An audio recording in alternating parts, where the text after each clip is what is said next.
Hi guys, turuan ko kayo paano mag-solve ng mesh analysis.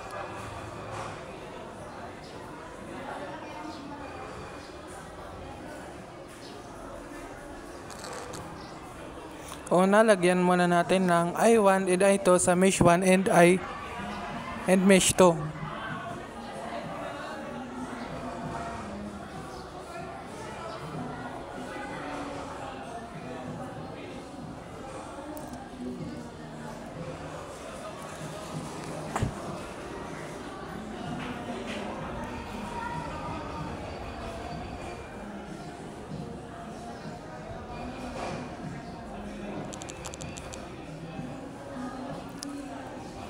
Sunod na gawin natin, lagyan muna natin ng letter yung pag-flow ng current and voltage A, B, C, D, E, F.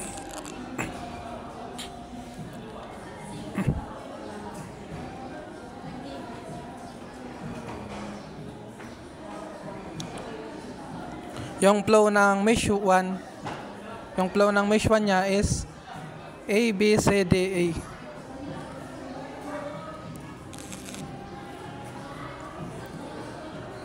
Yung flow ng mesh 2 niya is DCAF. DCAF. Yan yung flow ng dalawa, yung mesh 1 and mesh 2.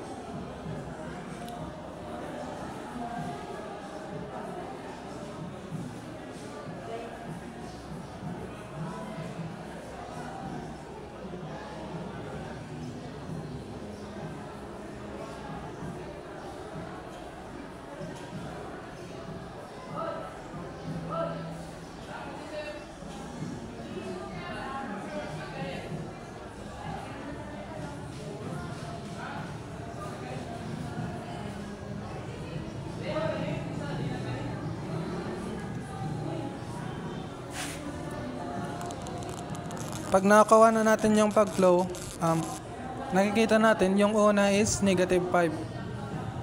Negative 5 and positive 5. Since nauna yung negative 5, magiging negative 5 volts siya.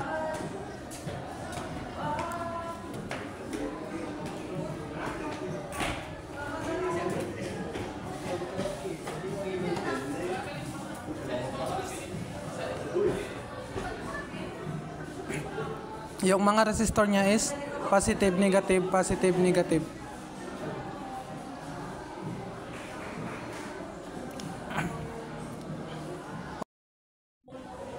Una muna, negative 5 plus 4I1 plus 2, and yung yung resistor na to is connected siya sa mesh 1 and mesh 2. Kaya ang magiging solution natin yan is 2 close parenthesis I1 minus I2 close parenthesis minus 3.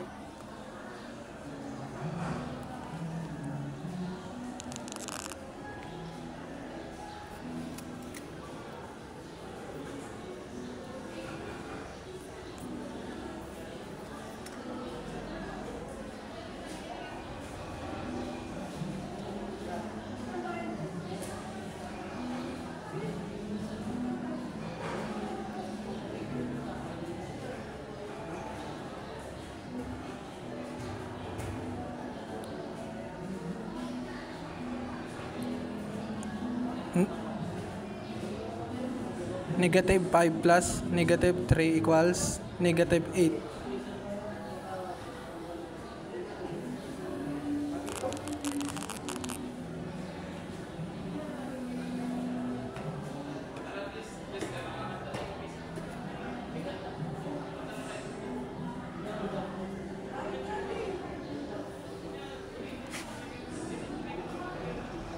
Bababa natin yung 4I1 plus 2I2 minus 2I1 minus 2I2 minus 3.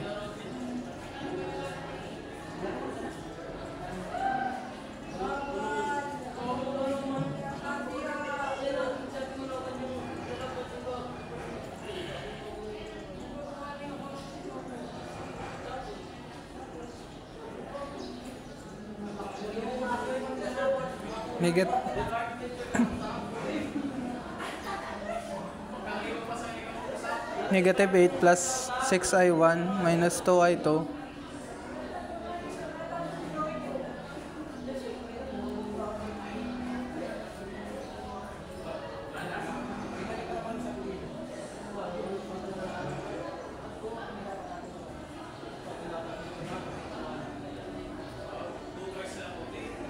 then yun na yung magiging question 1 natin sa mesh 1. Yan na yung magiging question 1 natin sa mesh 1. I-solve naman natin yung equation 2 sa mesh 2.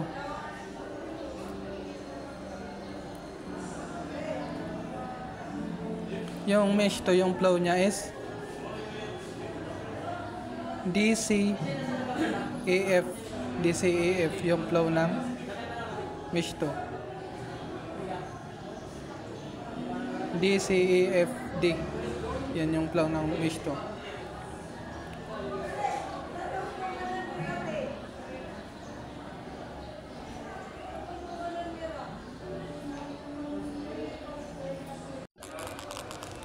Three plus 2i2 minus i1.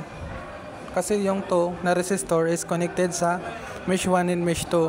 Kaya magiging equation natin yan is 3 plus 2 minus 3 plus 2 minus i2 minus i1 plus 5i2 kasi nasa i2 siya, then plus 2. Yung equation natin is 3 plus 2 i2 minus i1 plus 5i2 plus 2.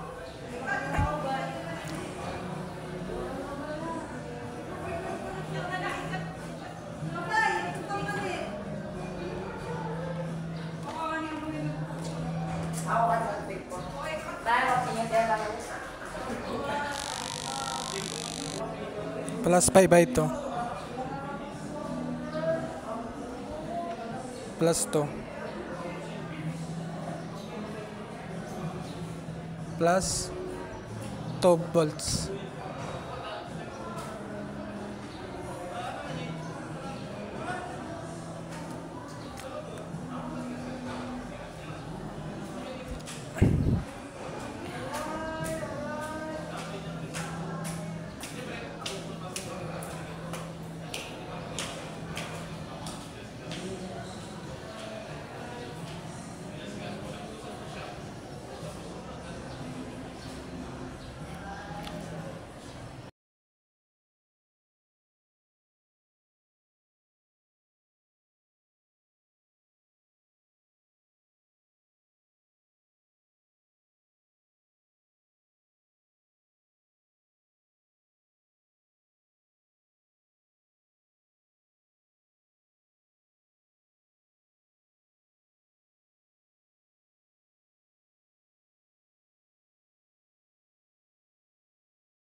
Ito na yung equation number 2 natin. 3 plus 2i2 minus i1 plus 5i2 plus 2. Pinagsama-sama natin yung magkakaparehas, kaya yung 3 plus 2 naging 5. Yung plus 2i2 plus 5i2 naging 7i2 minus 2i1. Ayan na yung equation 2 natin. Then, gagamit tayo ng elimination. Yung negative 8 ililipat natin dun sa kabila, kaya magiging positive 8. Yung positive 5 ililipat natin sa kabila, kaya magiging negative 5. And then yung magiging equation natin dyan is 6i1 minus 2i2 equals positive 8. Equals positive 8.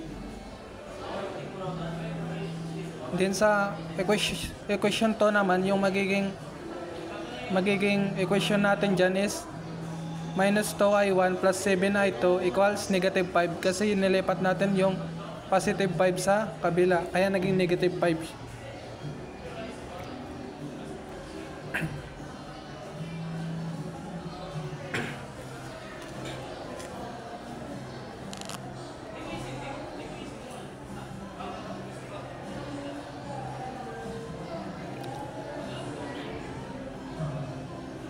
Then ang kukunin natin dyan is yung I1. Since para makuha natin yung I1, kailangan natin tanggalin yung I2.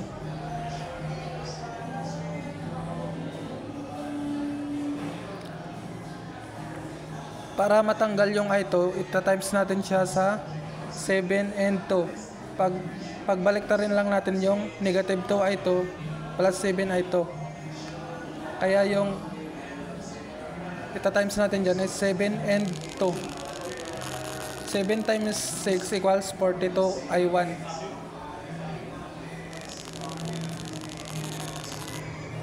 7 times negative 2 equals negative 14i2.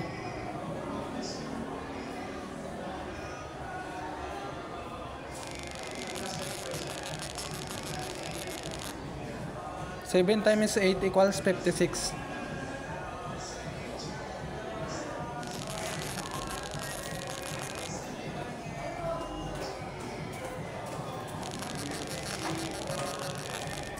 Then, sa equation 2 naman tayo, ita-times natin to sa 2. Lahat. 2 times negative 2 equals negative 4.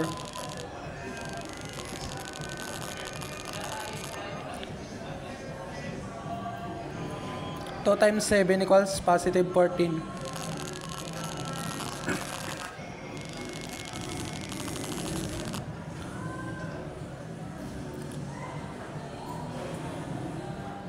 Two times negative 5 equals negative 10. Then, yung negative 14 plus positive 14 equals different sign sira pero same value. Kaya, magka-cancel out tayo.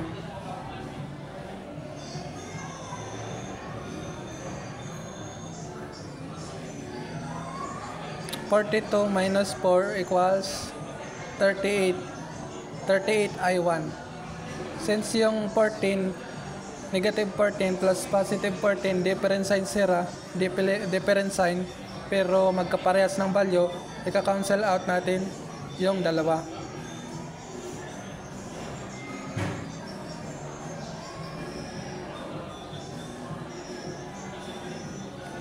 Yan, na-cancel out na natin.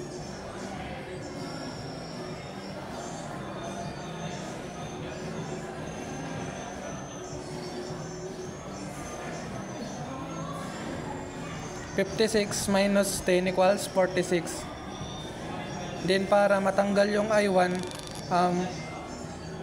yung 38 ma-minus natin siya sa i-divide natin siya sa itself. Kaya 38 divide 38 equals matitira na lang yung I1. 46 divide 38 equals 1.21.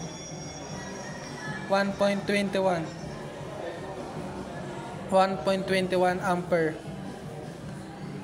or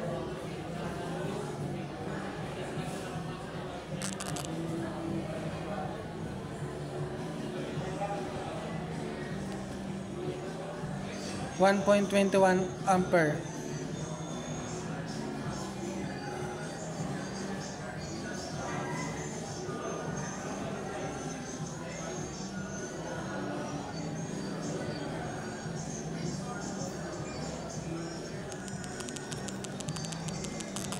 Tapos na tayo sa elimination. Ang sunod naman natin ay substitution.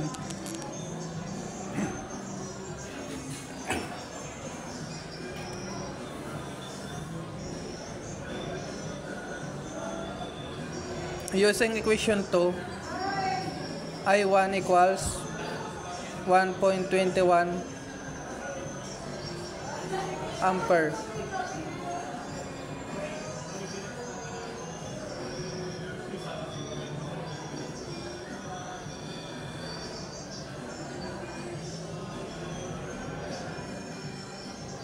Para mas accurate, gagamitin natin yung fraction 23/19 equals 1.21 ampere. 19.20. Isasubstitute natin yung equation 1 sa 1923 using equation 2.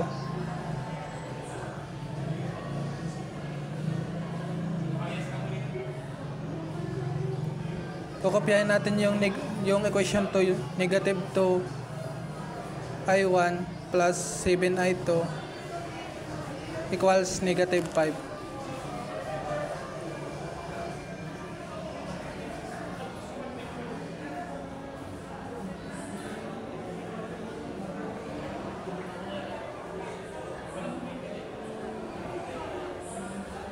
Yung negative 5 ililipat natin saka sa pakaliwa, then yung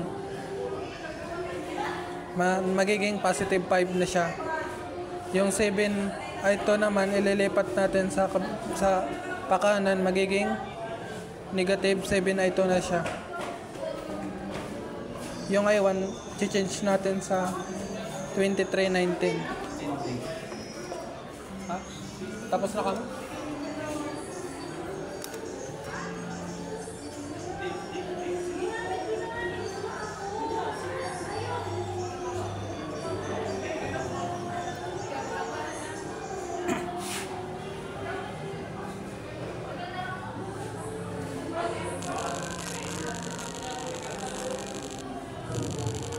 Negative 2 times 2319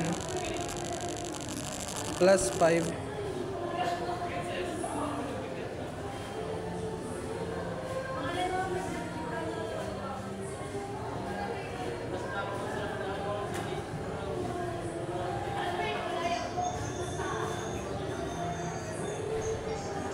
equal siya sa 2.58.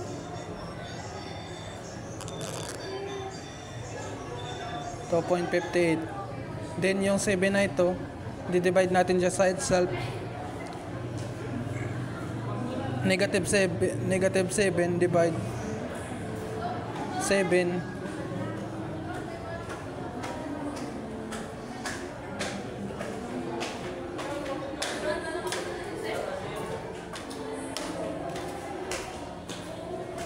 Divide natin dyan sa 7.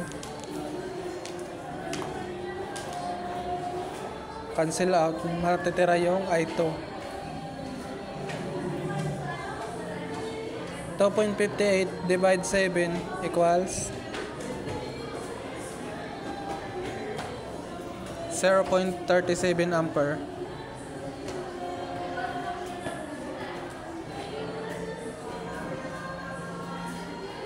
Yung I2 niya is 0.37 ampere and yung I1 niya is 1.21 ampere.